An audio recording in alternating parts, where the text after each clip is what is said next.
그 순간 그녀의 비명소리가 내 가슴을 찢어발겼지만 그 고통은 그녀가 우리 가족에게 준 상처의 100분의 1도 되지 않았다. 이제야 비로소 자유라는 이름의 배신에 대한 나의 복수가 시작됐다. 서울의 겨울은 항상 차갑고 무자비했다. 2025년 12월, 눈이 내리는 밤, 나는 창밖을 바라보며 커피잔을 쥐었다. 손가락이 떨렸다. 아니, 떨리고 있는 게 아니라 분노가 몸을 휘감고 있어서 그랬다. 여동생, 지은이가 떠난 지 정확히 6개월이 지났다. 그녀는 우리 가족의 유일한 집을 팔아치우고 그 돈으로 미국행 비행기를 탔다. 오빠, 나 자유로워질 거야. 너도 이해해줄 거지? 그녀의 마지막 말은 아직도 내 귓가에 맴돈다. 이해. 그게 가능한 일인가? 우리 가족은 평범했다. 아니, 평범 이하였다. 아버지는 공장에서 30년을 일하다가 폐암으로 쓰러지셨고, 어머니는 그 후유증으로 요양원에 누워 계신다. 나는 IT 회사에서 프로그래머로 일하며 매달 월세와 약값을 대느라 뼈가 으스러지는 줄 알았다. 지은이는 대학을 졸업한 후 패션 디자이너를 꿈꾸며 서울에서 모델 일을 하며 살았다. 우리는 서로를 의지했다. 어렸을 적 아버지의 병원비를 모으기 위해 둘이서 아르바이트를 돌던 날들. 오빠, 나중에 내가 다 갚을게. 그녀의 약속은 그렇게 가벼웠다. 하지만 그 집은 단순한 집이 아니었다. 할아버지께서 물려주신 그 오래된 아파트는 우리 가족의 마지막 보루였다. 1980년대에 지어진 낡은 건물, 하지만 그 안에 담긴 추억은 값으로 따질 수 없었다. 아버지의 오래된 라디오, 어머니의 손뜨개 양말, 그리고 지은이와 내가 함께 찍은 사진들. 지은이는 그 집을 팔 때 나에게 한마디도 하지 않았다. 부동산 중개인을 통해 몰래 계약을 했고 돈은 통장에서 바로 인출됐다. 5억 원이 그 돈으로 그녀는 나로 날아갔다. 새로운 삶을 시작할 거야, 오빠. 너도 언젠가 이해할 테야. 그 소식을 들었을 때 나는 병원에서 어머니를 돌보고 있었다. 간호사가 전화를 걸어왔다. 집이 팔렸대요. 누가요? 나는 믿을 수 없었다. 지은이의 번호로 전화를 걸었지만 그녀는 이미 비행기 아니었다. 메시지 하나, 미안해, 오빠. 하지만 이건 나의 선택이야. 부모님은 내가 잘 돌봐줄 거라 믿어. 부모님은 충격으로 쓰러지셨다. 아버지는 겨우 회복된 몸으로 병원 침대에서 울부짖으셨다. 왜 우리 집을? 어머니는 말조차 하지 못하고 그냥 눈물을 흘리셨다. 나는 그날 밤 지은이의 방을 뒤졌다. 그녀의 일기장, 옷장 속에 숨겨진 패션 잡지들. 모든 게 그녀의 자유를 향한 증거였다. 하지만 그 자유는 우리의 피를 빨아먹은 뱀파이어였다. 며칠 후 나는 회사에서 해고 통보를 받았다. 스트레스로 인한 실수였다. 프로젝트 마감에 늦었고 상사는 가족 문제로 집중이 안 되냐고 비아냥거렸다. 나는 집을 잃었고 직장도 잃었다. 임시로 친구 집에 머물며 부모님을 요양원과 병원으로 옮겼다. 매달 드는 돈은 내 저축을 갉아먹었다. 지은이는 인스타그램에 나의 화려한 삶을 올렸다. 해변에서 웃는 사진, 새로운 남자친구와의 셀카. 새 출발. 프리덤 뉴라이프.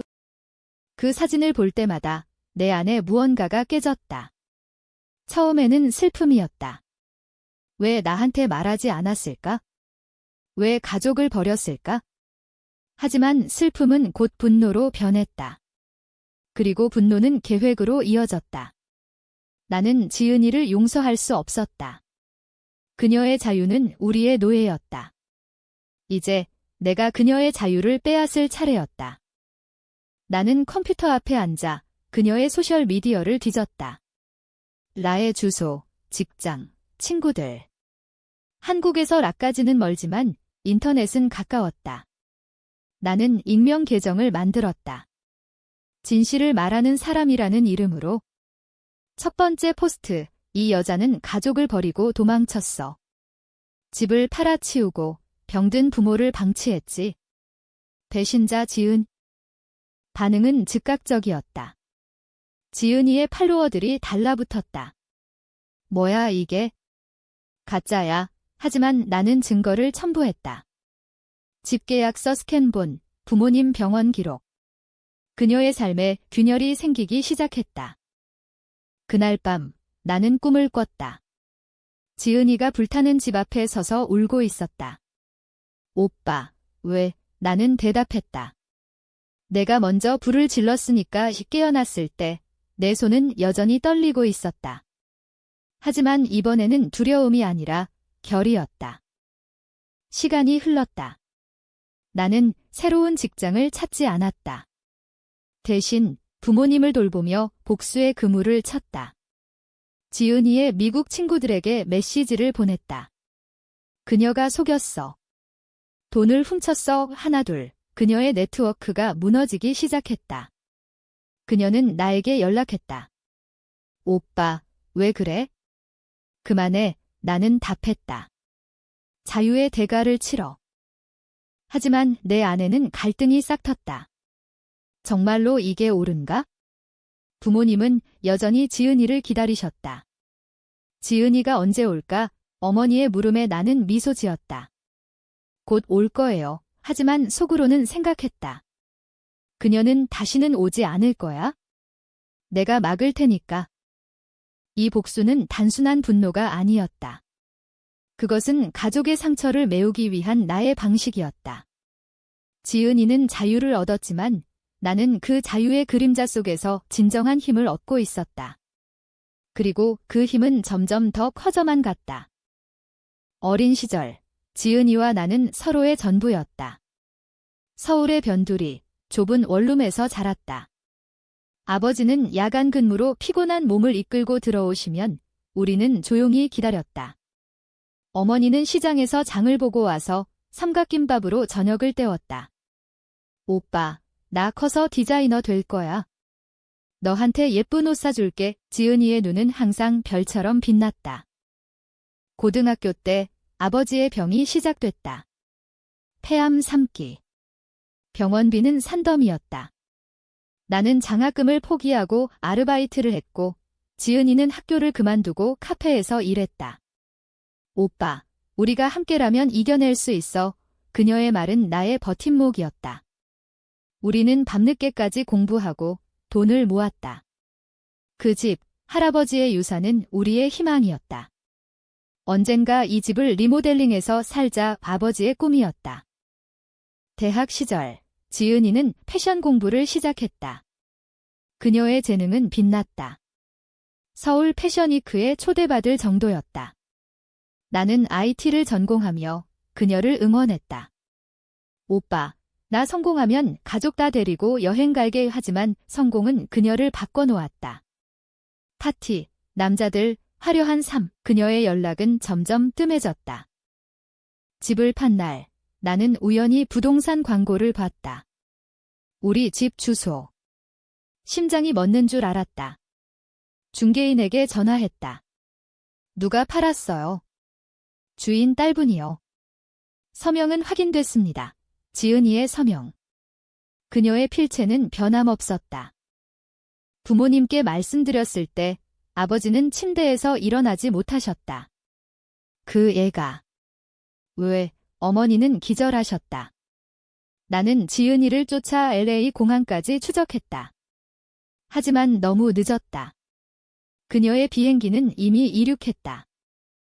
그 후 나는 그녀의 삶을 파헤쳤다. 페이스북, 인스타, 링크드인. 나의 패션 스튜디오에서 일자리를 구했다. 남자친구, 마이크. 백인, 부유한 집안. 이게 내 자유야. 나는 중얼거렸다. 복수의 첫걸음은 온라인이었다. 익명 포스트가 퍼지자 그녀의 직장이 위태로워졌다. 배신자 디자이너, 헤드라인이었다. 그녀는 나에게 울며 전화했다. 오빠, 제발. 나 잘못했어. 돈 보낼게. 돈. 그게 다야. 나는 웃었다. 하지만 웃음 뒤에는 눈물이 있었다. 내 삶은 엉망이었다. 부모님의 의료비, 월세. 나는 빚을 졌다. 친구들은 등을 돌렸다. 너 너무 집착해 하지만 그들은 알지 못했다. 이 배신의 깊이를. 지은이의 과거 연인에게 연락했다. 그녀가 돈을 훔쳤어 증언이 쌓였다. 그녀의 명예가 실추됐다. 나는 기뻤다. 하지만 밤에 죄책감이 들이닥쳤다. 형제는 피보다 진하다의 성경구절이 떠올랐다. 하지만 그녀가 먼저 피를 흘리게 했다. 이 복수는 나를 변화시켰다. 더 차갑고 더 계산적. 나는 코딩 스킬을 이용해 그녀의 이메일을 해킹했다. 비밀들이 드러났다. 그녀는 더 많은 돈을 숨겼다. 그 돈으로 나는 변호사를 고용했다. 가족 재산 반환 소송. 법정에서 그녀는 돌아왔다. 서울로. 오빠, 왜 이렇게까지? 그녀의 눈은 공포로 물들었다. 나는 대답했다. 내 자유가 우리의 감옥이었으니까. 하지만 그 순간 나는 깨달았다. 이 싸움은 끝나지 않았다. 그녀의 반격이 시작될 터였다. 지은이가 돌아온 후 집은 더 이상 집이 아니었다. 임시로 빌린 원룸, 부모님은 여전히 병원에. 그녀는 호텔에 머물며 소송을 준비했다. 오빠, 이건 미친 짓이야. 우리는 가족이잖아. 그녀의 변호사는 유명 로펌 출신이었다. 돈으로 산 자유. 소송 첫 재판. 법정은 차가웠다. 판사는 증거를 봤다. 집계약서, 은행 기록. 피고는 가족 재산을 무단 처분한 혐의가 있습니다. 지은이는 울었다. 저는 자유를 원했어요. 그 집은 저를 묶는 족쇄였어요. 나는 증언대에 섰다. 그 족쇄는 우리 모두의 것이었습니다. 그녀는 우리를 버렸어요. 재판 후 그녀는 나를 찾아왔다. 오빠, 화해하자. 돈 줄게. 부모님께도 하지만 나는 거부했다. 너의 돈은 피 묻은 돈이야. 그날 밤 나는 아버지를 뵈러 갔다. 아들아, 지은이를 용서해라. 아버지의 말에 가슴이 찢어졌다. 하지만 용서. 그건 불가능했다. 내 삶은 무너졌다. 빚더미, 불면증. 나는 알코올에 의지했다. 거리에서 지은이의 사진을 불태웠다. 이게 내 자유의 끝이야. 하지만 불꽃 속에서 내 얼굴이 보였다. 왜소하고 외로운 얼굴. 그녀의 반격이 왔다. 그녀는 내 과거를 파헤쳤다. 대학 때의 실패, 회사에서의 실수. 온라인에 퍼뜨렸다. 이 오빠는 정신 이상자야. 내 직장 찾기가 어려워졌다. 친구들은 사라졌다. 고립. 완전한 고립. 하지만 그 고립 속에서 나는 강해졌다. 나는 지은이의 남자친구 마이크에게 연락했다. 그녀가 한국에서 돈을 훔쳤어. 증거 있어. 마이크는 믿었다. 그들의 관계가 깨졌다. 지은이는 절망했다. 오빠, 제발 멈춰. 나 죽을 것 같아. 나는 멈추지 않았다. 다음 타겟은 그녀의 직장. 스튜디오의 익명 팩스. 이 디자이너는 사기꾼 후 그녀는 해고됐다. 나로 돌아갈 돈도 없었다. 부모님의 상태가 악화됐다. 어머니가 중풍으로 쓰러지셨다. 지은이, 어디 병실에서 나는 울었다. 이 모든 게 지은이 탓인가?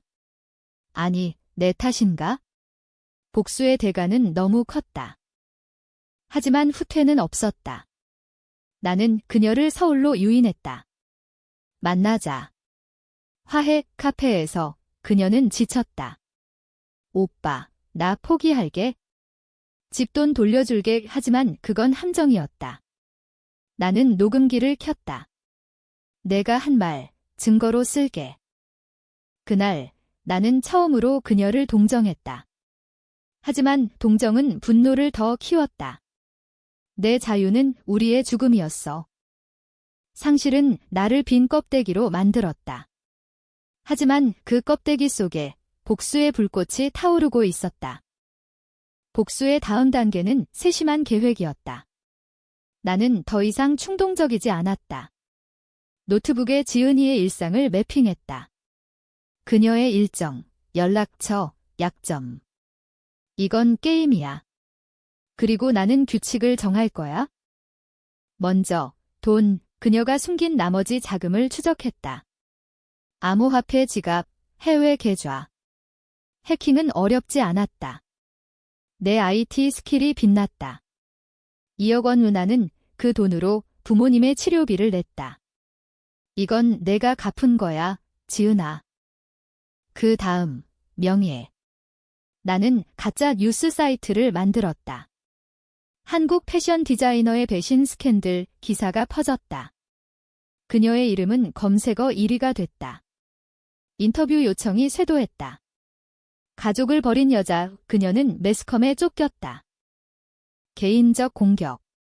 그녀의 LA 친구들에게 사진을 보냈다. 우리 가족의 병원 사진. 이게 그녀의 진짜 얼굴이야. 친구들은 등을 돌렸다. 그녀는 고립됐다. 오빠, 이건 살인 행위야. 그녀의 메시지. 나는 답했다. 내가 먼저 시작했어? 내 안의 갈등은 깊어졌다. 밤에 나는 부모님 꿈을 꿨다.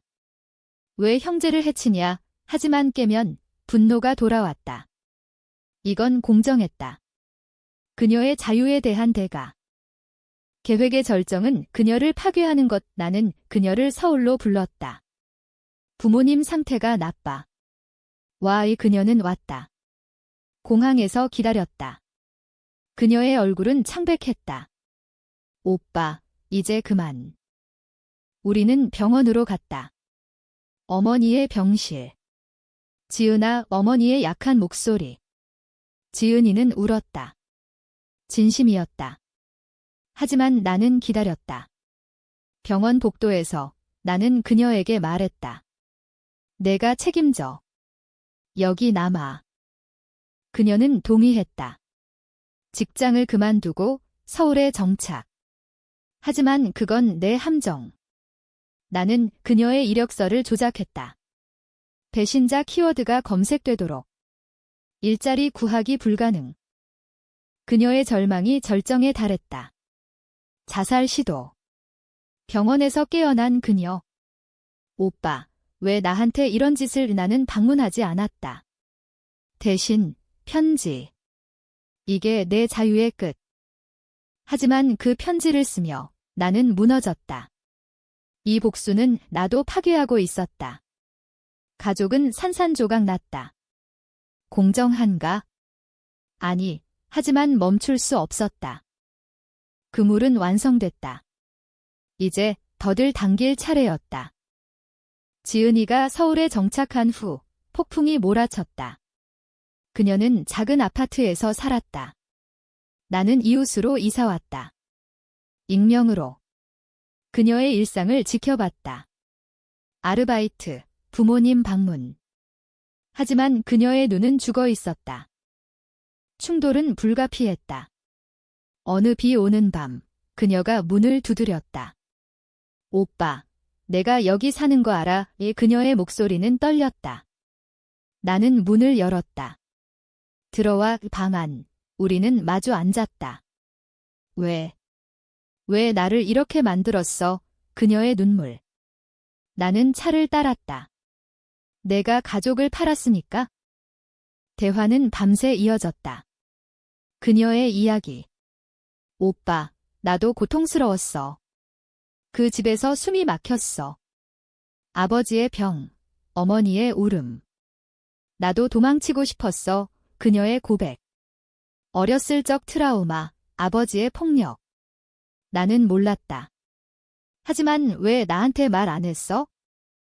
말하면 내가 막을 거라 생각했어. 그녀의 말에 내 분노가 흔들렸다. 하지만 너무 늦었다. 내 선택이 우리를 망쳤어. 그 후, 그녀의 반격. 그녀는 나의 비밀을 파헤쳤다. 내 과거 연인, 버린 사람들. 오빠도 완벽하지 않아 온라인에 퍼뜨렸다. 내 삶도 무너졌다. 직장, 친구, 우리는 서로를 파괴했다. 부모님은 알아챘다. 아버지가 나를 불렀다. 너희 둘이 왜 이러냐? 멈춰라. 하지만 우리는 듣지 않았다. 지은이는 약을 과다 복용했다. 두 번째 시도. 병원에서 나는 그녀 곁에 앉았다. 미안해. 은혜의 속삭임. 하지만 미안함은 분노를 덮지 못했다. 최고의 충돌. 우리는 법정으로 돌아갔다. 이번엔 그녀의 반소. 형제 학대, 증인들, 심리학자. 원고는 강박적 복수 심리. 나는 무너졌다. 판사는 중재를 제안했다. 화해하라. 하지만 화해는 불가능. 밤에 나는 그녀의 아파트를 불태우려 했다. 성냥을 켰다. 하지만 껐다. 이건 아니야. 왜 내 손이 떨렸다. 폭풍은 절정해. 그녀가 사라졌다. 편지. 오빠, 나 다시 도망칠게. 이번엔 영원히. 나는 쫓았다. 인천공항. 지은아, 그녀를 붙잡았다. 가지마. 그 순간 우리는 안겼다. 아니, 싸웠다. 주먹, 비명. 경찰이 왔다. 가족 분쟁. 우리는 모두 체포됐다. 감방에서 나는 생각했다. 이 복수는 승리인가? 아니, 패배였다. 가족은 파괴됐다. 감방에서 나온 후 모든 게 변했다. 지은이는 치료를 받았다. 정신과 트라우마. 그녀의 진단. 나도 상담을 받았다. 분노 장애. 우리는 서로를 피했다. 부모님은 마지막 숨을 거두셨다. 아버지 먼저, 어머니 다음 날. 너희 화해해. 마지막 말. 장례식장에서 우리는 마주쳤다. 오빠. 그녀의 포옹. 나는 안았다. 하지만 속으로는 텅 비었다. 복수는 끝났다. 하지만 대가는 컸다. 지은이는 한국으로 돌아오지 않았다. 라로. 하지만 이번엔 홀로. 그녀의 자유는 이제 공허했다. 나는 서울에 남아 빈집을 지켰다. 새 집, 부모님의 보험금으로 산. 시간이 흘렀다. 1년 후, 지은이의 편지. 오빠, 용서해. 나도 용서할게. 나는 불태웠다. 용서. 불가능. 하지만 그 불꽃 속에서 나는 자유를 느꼈다. 나의 자유. 배신의 잔재 속에서. 이제 나는 쓸쓸히 산다. 복수의 그림자가 따라다니지만 그것이 나의 삶이다. 지은아, 내 자유는 비싼 값을 치렀어. 그리고 나도. 하지만 가끔 밤에 나는 생각한다. 만약 그날 그녀가 말했더라면? 후회는 영원하다. 돌이킬 수 없는 대가. 그리고 이야기 끝. 하지만 삶은 계속된다. 복수의 끝은 새로운 시작인가? 아니, 그냥 끝.